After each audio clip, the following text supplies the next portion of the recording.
নমস্কার। যুক্তি তর্ক সঙ্গে অর্কয় আপনাদের স্বাগত। আপনাদের সঙ্গে আমি অর্কপ্রভ সরকার। আর.জি. কর কাণ্ডের পরে তৃণমূলের ভিতরে নানা স্বর শোনা গিয়েছে। শান্তনু সেন বলেছেন যে সন্দীপ ঘোষ দুর্নীতিগ্রস্ত। আর.জি. কর কাণ্ড নিয়ে মুখ্যমন্ত্রীকে আর.জি. করে যা ঘটনা চলছে সে সম্পর্কে মুখ্যমন্ত্রীকে সঠিকভাবে কিছু জানানো হয়নি, তিনি চেষ্টা করেছিলেন, পারেননি। এইসব কথা বলার জন্য মুখপাত্রের পদ থেকে শান্তনু সেনকে সরিয়ে দেওয়া হয়। তার স্ত্রী কলকাতার একটি ওয়ার্ডের কাউন্সিলরদের যে হোয়াটসঅ্যাপ গ্রুপ আছে সেখান থেকে তিনি বাদ চান।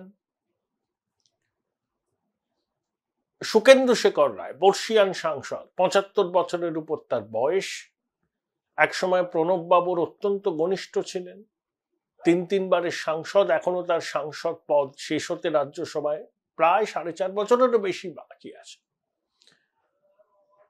তিনি প্রথম থেকেই আর.জি. কর কাণ্ডের বিরুদ্ধে সরব। তিনি বলেছেন যে আমার রাজনৈতিক পরিচয় দূরে থাক, আমি একজন মেয়ের বাবা, আমার একটি নাতনি আছে, আমার এই অবস্থান হচ্ছে নৈতিক অবস্থান।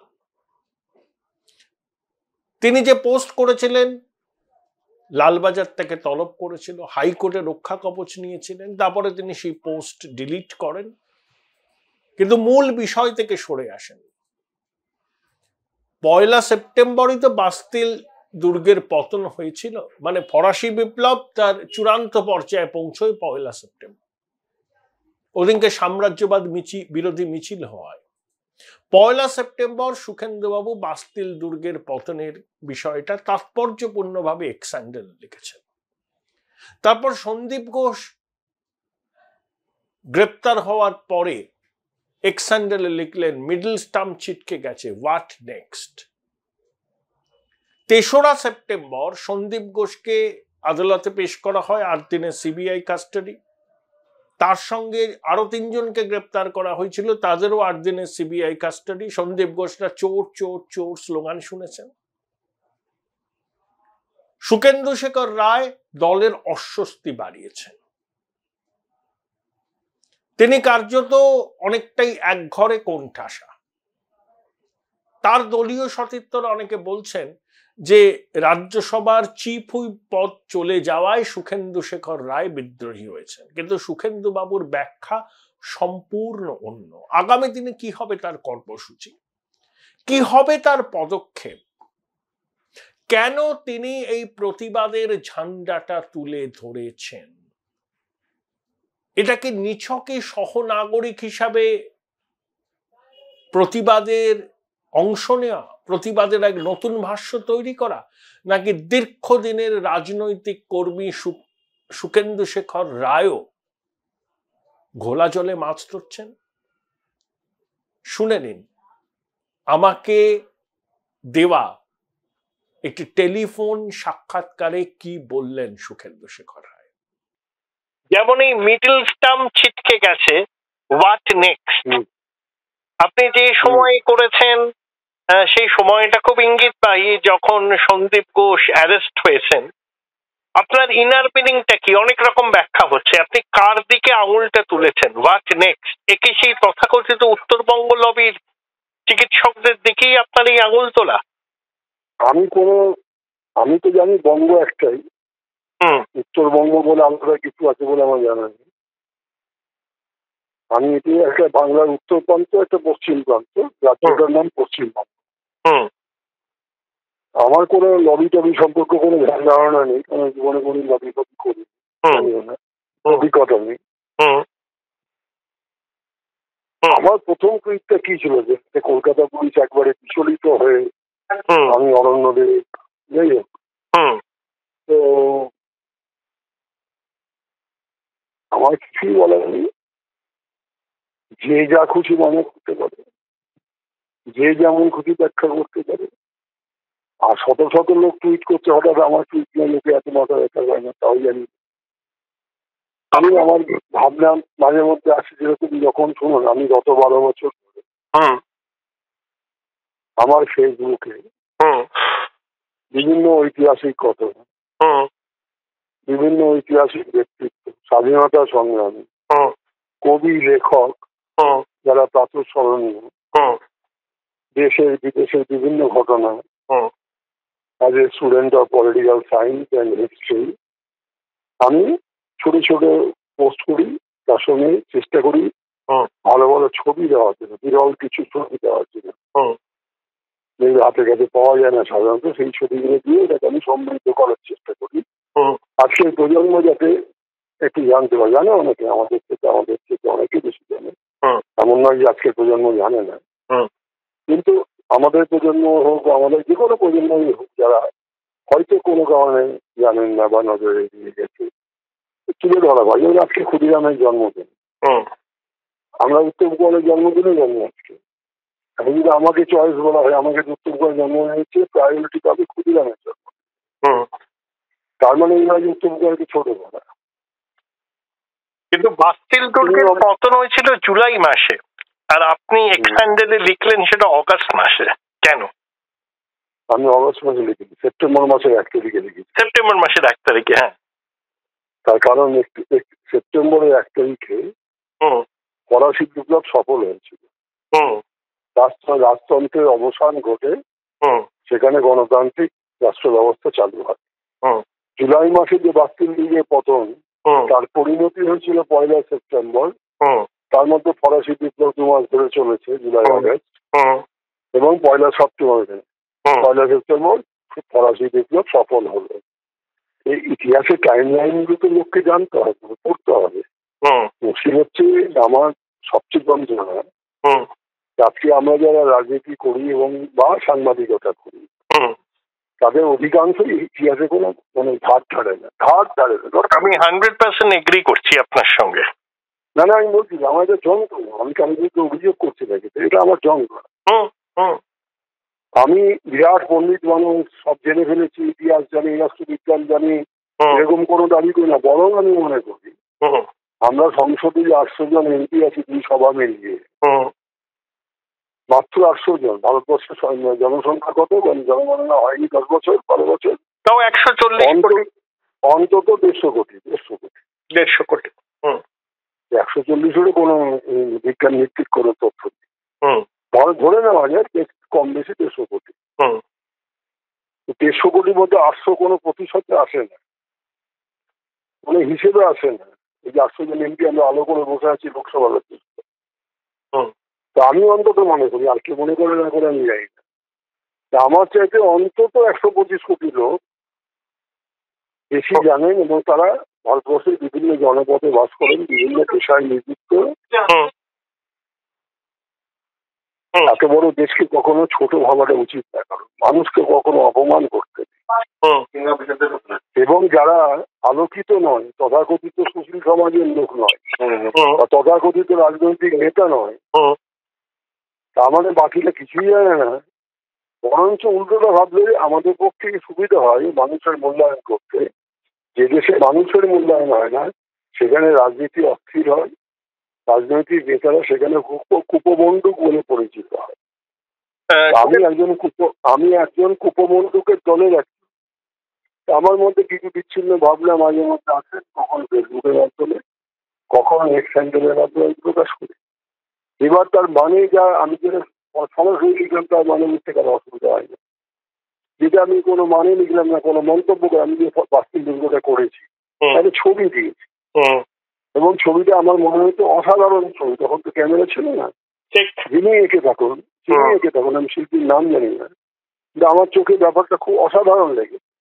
এবং দেখলাম যে আমি যখন এই একটা অস্থিরতার সময়, সেই সময় তখন হঠাৎ এটা আমার কাছে মনে হলো যে খুব আমার কাছে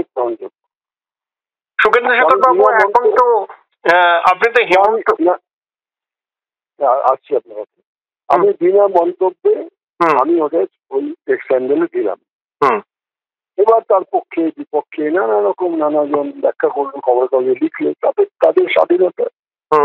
আমি সে নিয়ে কোনো মন্তব্য করি, কারণ আমি পোস্টটাতে আমার কোনো মন্তব্য নেই। না, ঠিক। উইকেটে যে ক্রিকেটে উইকেট ছিটকে গেছে দেখাচ্ছি, সেখানেও আমার কোনো মন্তব্য নেই। এবার আমার পক্ষে বিপক্ষে হাজারো লাখো, যেমন আপনি মাঝে একদিন বললেন যে শুভেন্দু শেখর রায় পাত্তা পাচ্ছেন না ডিরেক্টর বেশি পাত্তা পাচ্ছে, সেই জন্য খুব এইসব করছে দেখছে। আপনার স্বাধীনতা আপনি বলেছেন, আমি কি আপনার বলতে গেছি আপনি কেন বলেছেন? শুভেন্দু শেখর বাবু, আপনি হেমন্ত মুখোপাধ্যায়ের একজন ভক্ত। আপনি লাস্ট কথাটা শুনলেন? লাস্ট কথাটা যেটা হ্যাঁ, শুনেছি। আমি আপনাকে কিন্তু আপনাকে দেখি, তার মানে দেখি না তার না। ঠিক, কিন্তু আমি বলেছিলাম সুখেন্দু বাবু একটা প্রিন্সিপাল স্ট্যান্স নিয়েছেন, ডিরেক্ট যেটা বলছেন সেটার সঙ্গে বাস্তবের মিল নেই। না, আপনি এটাও বলেছেন যে উনি প্রথম দিন যেটা বলেছেন আমি সবটাই শুনেছি। আমার শুনুন, আমার ব্যতিক্রমও হয়নি, আমার স্মরণ শক্তিও লোপ পাইনি। আমার হচ্ছে আপনি বললেন যে ইদানিং ও ডিরেক্ট পাচ্ছে না, ডিরেক্টরের বেশি ডাকতে পারছে বলে অভিমান করে খুব বলছেন দুজন ঠিক হয়ে যাবে এইসব কিছু বলে। তা আমি কি আপনাকে বলতে গেছি? কাজ বলবো না, এই কারণে বলবো না, ওই কথাটা বলার আপনার স্বাধীনতা আছে বলে বিশ্বাস করি। তাহলে আমার যদি কিছু বলার স্বাধীনতা থেকে থাকে, ভারতবর্ষে 150 কোটি লোকেরও আছে, আমি এটা মত প্রকাশের স্বাধীনতা বিশ্বাস করি।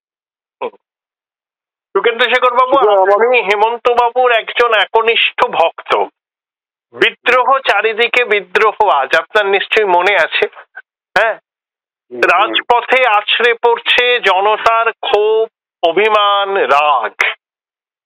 দেখুন সুখেন্দু শেখর বাবু, আপনি একটা, আমি ব্যক্তিগতভাবে মনে করি একটা নীতিগত অবস্থান নিয়েছেন, এবং এই নীতিগত অবস্থান নেওয়ার পিছনে আপনার কারণটা কি সেটাও দর্থহীন ভাষায় জানিয়েছেন। আপনার কি মনে হয় না যারা এত রত্ন পুরস্কার পেয়েছে, একজন মাত্র শিক্ষক ছাড়া প্রতিবাদে একটা পুরস্কার কেউ প্রত্যাখ্যান করেনি, তাহলে এদের মেরুদণ্ডে কি ঘাসপালা গছিয়ে গেছে? মেরুদণ্ড বলে আর কিছু নেই? না, আমি দেখুন, কারণ আমি তো মেরুদণ্ড বিশেষজ্ঞ নেই যে আমি আমার মেরুদণ্ডকে সোজা আছি কিনা, আমার মেরুদণ্ডে মাঝে মাঝে যন্ত্রণা হয় কিনা, আমি সেটা বুঝবার চেষ্টা করি। অন্যের মেরুদণ্ডে কি আছে সেটা আমি কি করে বলবো? তারা কেন চুপ করে আছেন, তারা কেন মেরুদণ্ড সোজা করছেন না, কে করছেন না তাও জানি না, তাদের পরিচয় কি তাও জানি না। আমি আমারটা বলতে পারি, আমি অন্যের সম্পর্কে বলবো কি করে? তাহলে সময়ের দাবিটা কি বলুদা? সময়ের দাবিটা কি এখন? না, আমি শুনুন, আমি একটা কথা খুব সোজা ভাবে আপনাকে, শত বছর, কয়েকশো বছর আগে বাংলার কবি চণ্ডীদাস বলেছিলেন, সবার উপরে মানুষ, সত্য তাহার উপরে না। ঠিক আছে? এটা ল্যাটিন একটা লিগ্যাল ম্যাক্সিম আছে, vox populi, Latin maxim, vox populi vox dei, অর্থাৎ voice of the people is the voice of the god. অর্থাৎ জনতার কণ্ঠ ঈশ্বরের কণ্ঠ। আমাকে যদি গণতন্ত্রে আমি বিশ্বাস করি, এটাই হচ্ছে গণতন্ত্রের নির্যাস। আমাকে সবসময় মানুষকে নিয়ে চলতে হবে, মানুষের ভাষা বুঝতে হবে, মানুষের দুঃখ যন্ত্রণা বুঝতে হবে, এবং মানুষ যে পথে চাইছে আমাকে আসতে বলছে, মানুষ যে ডাক দিচ্ছে, মানুষের সেই আহ্বানকে শুনতে হবে, সেই আহ্বানে আমাকে রেসপন্ড করতে হবে। তা যদি না করি তাহলে আমি গণতন্ত্রে বিশ্বাস করি না, এবং আমি মানুষ পদবাচ্য নই। সমাজকে বাদ দিয়ে, জনসমাজকে বাদ দিয়ে, জনসমষ্টিকে বাদ দিয়ে আমি ব্যক্তির কোনো মূল্য নেই, আমার ব্যক্তিত্বের কোনো অস্তিত্ব নেই। কিসের ঘোড়া দিনের সাংসদ আমি? আপনি কি সাংসদ থেকে পদত্যাগের কথা ভাবছেন সংসদ সদস্য হিসাবে? শুনুন, রাজনীতির লোকেরা দেহত্যাগ করার আগে মলমূত্র ত্যাগ করা সেটা কিছুই ত্যাগ করেন। আমি তো 58 বছর রাজনীতি করার লোক, আমি তো সেই অভ্যেস বলুন বদভ্যেস দ্বারা আমি আক্রান্ত। আর আমার 75 বছর বয়স হয়ে গেছে, আমার পক্ষে তো কোনো হঠকারী সিদ্ধান্ত নেওয়া কোনো সম্ভব না। আমি যদি কোনো পদক্ষেপ নিই আপনারা জানতে পারবেন, আমি যদি কোনো সিদ্ধান্ত নিই তার আগে আমাকে 100 বার ভাবতে হবে, ভেবে চিন্তা না করে সিদ্ধান্ত নিতে হবে। সেরকম সিদ্ধান্ত যদি আমি কখনো নেই, আপনারা নিশ্চয়ই জানতে পারবেন আমি তো গোপনে সিদ্ধান্ত নিয়ে দেশ ছেড়ে পালিয়ে যাবো না। কিন্তু এই যে অস্থির সময় আর এই যে জনতার আন্দোলন, অনেকে এটাকে পলিটিক্যালি অ্যাপ্রোপ্রিয়েট করার চেষ্টা করছে সুখেন্দু শেখর বাবু। আপনার কি মনে হয় রাজনৈতিক দলগুলোকে এখন সাইড লাইনের বাইরে থাকা উচিত? আমার তো মনে হয় যে জনগণ যে পথে হাঁটছে, যদি রাজনৈতিক দলগুলোকে হাঁটতে হয় এদের পেছনে হাঁটতে হয়। কারণ এখন মানুষ পুরো ব্যাপারটা নিয়ন্ত্রণ করছে। তারা মনে করছেন যেটা আমাদের পবিত্র কর্তব্য, এই অনেক হয়েছে, এবার আমাদেরকে রাস্তায় নামতে। এটা একটা পুঞ্জীভূত কপ, এটা আমার কথা, এটা আমার কথা না। ভারতবর্ষের সুপ্রিম কোর্টের চিফ জাস্টিস বলেছেন, এটা অসাধারণ ইংরেজি শব্দ ব্যবহার করেছেন শেষ দিন যেদিন উনি অর্ডারটা দিলেন। National catharsis. ন্যাশনাল ক্যাথারসিস, ঠিক। ন্যাশনাল ক্যাথারসিস, তার বাংলা খুঁজতে গিয়ে আমি ডিকশনারিতে পাচ্ছি না কিছু, একটা শব্দ বলা যাচ্ছে না, একটা লাইন জুড়ে দিয়ে একটা ব্যাখ্যা আছে, এই শব্দের একটা প্রতি শব্দ বাংলায় বুঝতে পারছি না। তার কারণ আমি অনেক ভেবে চিনতে বার করেছি একটা শব্দ, যে শব্দ বাংলায় আছে প্রচলিত, একটা দ্রোহকাল। এটা একটা দ্রোহকাল, ঠিক। এবং এই দ্রোহকালটা যে একটা ঘটনাকে কেন্দ্র করে ঘটেছে এমন ভাবার কোনো কারণ নেই। একটা পুঞ্জীভূত ক্ষোভ, চিফ জাস্টিস বলছেন যে একটা পুঞ্জীভূত ক্ষোভ মানুষের ফিরে আসছে, সেটাকে বেরোতে দিন, প্রশাসনিক হস্তক্ষেপ করবেন না, সমাজ মাধ্যমে যারা মতামত দিচ্ছে তাদেরকেও নিয়ন্ত্রণ করতে যাবেন না, শুধু শান্তিপূর্ণ ভাবে যেন সবকিছু হয় সেটাই লক্ষ্য রাখবেন।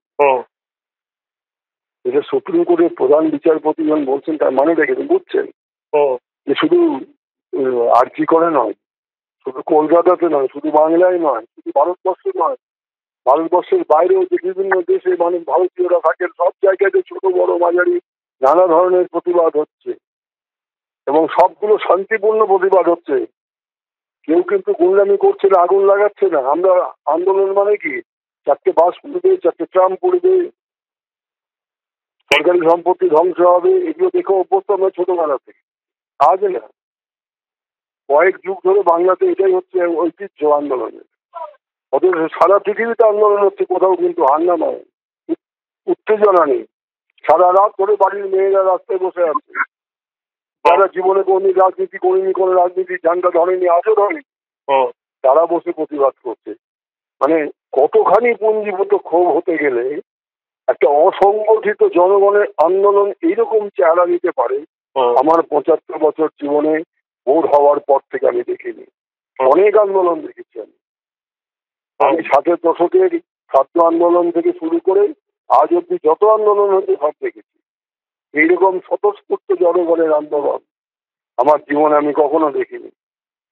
আমি অন্ধ যদি হই, প্রলয়কে আটকে রাখা যায়নি। সুদিন দত্ত, উটপাখি,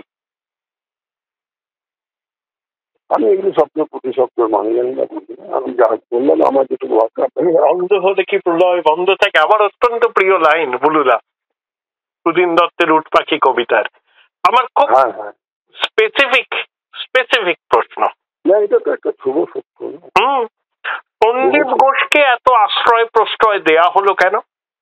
আমি কোনো ব্যক্তিচন্দ্র আমি চিনি না, লোকটাকে চিনি না, জীবনে কোনো দেখিনি।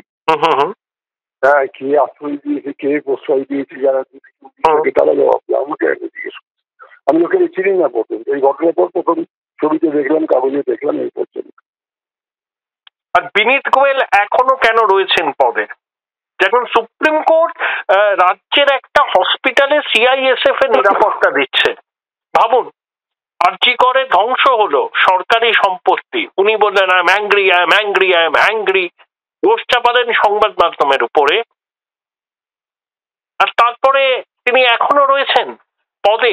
আপনার কি মনে হয় না ইমিডিয়েটলি তাকে পদ থেকে সরানো উচিত?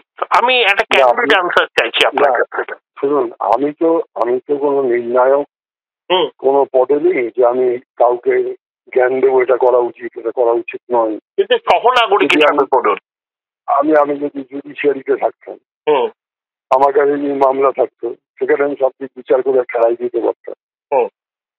তো সুতরাং আমি এই যে একটা মানে ম্যান্ডেট দেবো, বা আমার একটা দিকটান দেবো যেটা কারো ক্ষেত্রে প্রযোজ্য হবে, এরকম পজিশন তো আমি হোল্ড করি না। আমি সরকারের অঙ্গ নই, আমি দলেরও কোনো সাংগঠনিক পদে নেই, আমি একজন রাজ্যসভার 13 জন সাংসদের মধ্যে আমি একজন সাংসদ মাত্র। আমি এছাড়া অন্য কোনো পদে নেই। কিন্তু আপনি আমাদের সহনাগরিক, এটাও তো ঠিক। অবশ্যই সহনাগরিক। জুনিয়র ডাক্তারগুলো তো চাইছে সিপির পদত্যাগ। না না, আমার তো দেখুন দুটো সত্তা। প্রথম সত্তাটা হচ্ছে আমি মনে করি এটা সবচেয়ে গুরুত্বপূর্ণ সত্তা যে কোনো মানুষের, ভারতবর্ষের বা পৃথিবীর, যে আমরা প্রথমে হচ্ছে একজন নাগরিক, citizen of this country. Conscious citizen আমি। এমন নয় যে আমার পেটে কোনো কলম কালির আসন নেই। তো যাদের কলম কালির আসর আছে পেটে তারা তো কনসাস সিটিজেন। তো কনসাস সিটিজেনের দায়িত্ব হচ্ছে যদি কোথাও কোনো সমাজে অঘটন ঘটে সেখানে বালিতে মুখ না লুকিয়ে রেখে সেখানে চেষ্টা করা, সেটাকে প্রশমিত করার, অন্যান্য উৎসবে তাদের কাজ। 14 আগস্ট স্বাধীনতার মধ্যরাত্রে যখন কোটি কোটি লোক ভারতবর্ষ জুড়ে রাস্তায় নেমেছে, নীরব প্রতিবাদ জানাচ্ছেন সারা রাত থেকে, বিশেষত মহিলারা, তখন আমিও বসে থাকিনি। আমি অন্য কারোর সাথে যাই, কারণ আমার রাজনৈতিক আইনজীবী আছে, আমি অন্য জায়গায় গ্রহণযোগ্য নাও হতে পারি। কারণ রাজনীতির লোকের সম্পর্কে আজকে মানুষের যে ক্ষোভ, যে ছুটপাট দেখা দিচ্ছে, সেটাকেও শ্রদ্ধা করা উচিত। নিশ্চয়ই আমাদের ভুল হচ্ছে বলে মানুষ আমাদেরকে ভালোভাবে নিচ্ছে। তো সেইখানে আবার এই মানুষই 5 বছর বলে রাজনীতির লোক দেখেই করতে, কারো পক্ষে কারো বিপক্ষে। তো একটা এরকম সমাজে থেকে আমি একজন নাগরিক হিসেবে আমি ভাবলাম যে আমার একটা কিছু প্রতিবাদ বা এদের প্রতি সহমর্মিতা, এই মানুষ এত মানুষ নেমেছে তাদের সঙ্গে নিজেকে বিচ্ছিন্ন না রেখে তাদেরও একটা অংশ যদি আমি হতে পারি, এই প্রচেষ্টা 75 বছর বয়সে আমারও করা উচিত। আমি একটা টুইট করলাম 13 তারিখে যে আমারও মেয়ে আছে, আমার একটা ছোট নাতনি আছে, বাংলার লক্ষ লক্ষ পরিবারের মতো। অর্থাৎ আমারও একটা দায়িত্ব আছে, আমি ধর্নায় যাব। আমি ধর্না নিজেই আয়োজন করলাম আমার সহনাগরিকদের নিয়ে, কোনো পার্টির ফ্ল্যাগ ছিল না। নেতাজির মূর্তি নিচে আমি বসলাম আমার এলাকাতে, সঙ্গে আমার পাড়ার লোকেরা, কোনো রাজনীতির লোক নেই, কোনো ব্যানার নেই, কোনো ফ্ল্যাগ নেই। আমি অসুস্থ অবস্থাতেও আমি বললাম রাত জাগতে পারবো না, সেই জন্য আমি 5টা থেকে 8টা 3 ঘন্টা আমি ধর্না দিলাম। আমাকে তো কেউ বারণ করেনি, আমি তুমি ধর্না দিচ্ছ, কেউ প্রশ্নও করেনি। আমার মনে হলো যে অন্তত এইটুকু কর্তব্য যদি আমি পালন করি, আমার নিজের বিবেকের কাছে আমি অন্তত পরিষ্কার থাকি যে না, আমি এই কোটি কোটি মানুষের সঙ্গে আমি বিচ্ছিন্ন নই। আমিও আমি লাস্ট কথাটা বলে শেষ করবো। আমি না মাঝে মধ্যে দিল্লিতে থাকাকালীন উইকেন্ডে একা হরিদ্বার চলে যাই, শতাব্দী এক্সপ্রেস ধরে যাই শনিবার দিন সকালে, আবার রোববার সন্ধ্যেবেলা ওই শতাব্দী এক্সপ্রেসে ফিরে আসি। ওই গঙ্গা পুজো এসে আরতি ফারতি স্নান টান আছে ওকে তো করি। কিন্তু ওই যে ওই চাতালে যেখানে গঙ্গা পুজো হয় তার চাতালটা থেকে হাজার হাজার লোক বসে যায়, সেখানে আমি একটা ছোট শর্টস পরে, একটা টি শার্ট পরে, খবরের কাগজ পেতে, হাওয়াই চপ্পলটাকে খবরের কাগজের তলায় দিকে আমি বসে আমি শুধু মানুষগুলোকে দেখি, মনে হয় যেন সারা ভারতবর্ষ সেখানে জমা হয়েছে। কত ধরনের মানুষ, কত ধরনের চেহারা, কত ধরনের তাদের ভাষা। তখন আমি নিজেকে একাত্ম বোধ করি যে আমি একটা কি বিশাল দেশের একজন নাগরিক, আমিও এদের একজন। আমার ওখানে কোনো এমপি ফেমপির পরিচয় নেই, কোনো সিকিউরিটি নেই, কিচ্ছু নেই, কেউ চেনে না আমাকে, কেউ জানে না। আমি ভিড়ের মধ্য থেকে যে উপলব্ধিটা পাই, অনুভূতিটা পাই, আমি আপনাকে ভাষায় প্রকাশ করতে পারবো না। আমার গঙ্গা স্নানের চেয়ে তো ওই ভিড়ের মধ্যে ওদের সঙ্গে একাত্ম হয়ে যাওয়াটার যে পূর্ণ অর্জন আমি করছি। আমার শেষ প্রশ্ন বলুন, হোয়াট নেক্সট? আমি কি করবো? শুনুন, গান্ধীজি একটা কথা উত্তরটা দেবে, দিল্লি দাঙ্গা থেমে গেছে, এবার গান্ধীজি একটা প্রোগ্রাম আছে পরশুদিন, পোরবন্দর যাবে। পোরবন্দর থেকে ফিরে পাকিস্তান গেল, পাকিস্তানে গিয়ে কিছুদিন থাকবে হিন্দু মুসলিম ঐক্য গড়ে তোলার জন্য।